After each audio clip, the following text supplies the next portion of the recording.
வாழ்வோம் வாழ்விப்போம். வாழ்வோம் வாழ்விப்போம். நான் உங்க சுசி. வாழ்க்கையை வடிவமைப்பும் நிகழ்ச்சிக்கு உங்களை அன்புடன் வரவேற்கிறேன். பாகம் 10, தடுமாறாதே. வாழ்க்கையில் நடக்கும் தவறுகளுக்கும் தப்புகளுக்கும் தடுமாற்றமே காரணமாக இருக்கிறது. இந்த தடுமாற்றத்திலிருந்து தன்னை காத்துக்கொள்ள இறைவன் ஞானவெளி மெய்பிரான் ஞானசித்தர் அவர்கள் கூறும் அறிவுரையினை அனைவரும் இணைந்து கேட்போம். வாருங்கள்.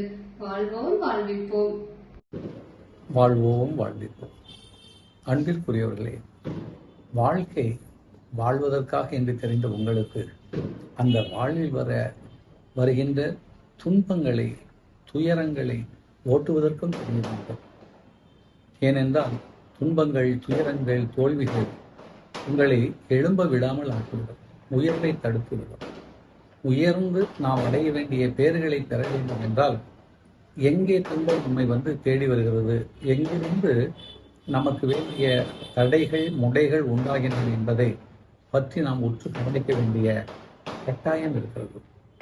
எங்கே நமக்கு தடைகள் வருகிறது என்றால் மனதில் வருகின்ற தடுமாற்றத்தில். தடுமாறாதே, தப்பும் தவறுகளுக்கும் இடமாகிவிடும். எப்பொழுது தடுமாற்றம் உண்டாகிறதோ அப்பொழுதுதான் நம்முடைய வாழ்க்கையின் தடம் மாறிவிடுகிறது. இதுவா அதுவா என்கின்ற சிந்தனை. சிந்திப்பது நல்லது.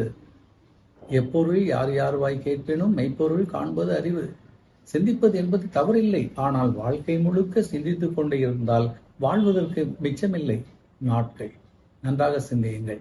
எனவே தடுமாற்றம் இல்லாத ஒரு மனதை நீங்கள் அடைய வேண்டும் என்றால் மதம் பிடிக்காமல் இருக்க வேண்டும். தடுமாற்றம் எப்பொழுது வருகிறது? ஒரு விஷயத்தை நாம் பிடித்து கொண்டால் இதுதான் சரி என்று போராடுகின்ற பொழுது, தன்னுடைய சரி என்ற எண்ணத்தை மற்றவர்கள் மீது திணிக்கின்ற பொழுது என்ன வருகின்றதுன்னா பகையும் போட்டியும் பொறாமையும் வருகின்றது. நாம் சொல்வது தவறா தப்பா என்று தெரியாத முறையிலேயே தடுமாறிக்கொண்டு நடக்கின்றோம்.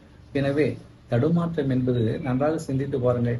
போதை நிறைந்தவர்கள், போதை அடித்தவர்கள், போதையை உண்டவர்களிடம்தான் அது காணும். ஆனால் போதையே அடிக்காமல் தடுமாறுகிறீர்கள் என்றால் உங்கள் மனம் போதையில் இருக்கிறது என்றுதானே அர்த்தம். இந்த போதை மயக்கத்தை சார்ந்தது. இந்த போதை உங்களை கீழே இறக்கக்கூடிய ஆற்றலை பெற்றது.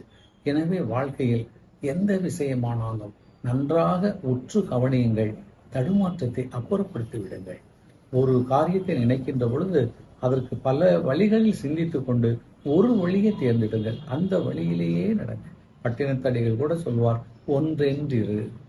ஒன்றென்றிரு. இது உயர் ஞானிகள் எல்லாம் பற்றி பிடித்த மிகப்பெரிய மந்திர வாசகம்.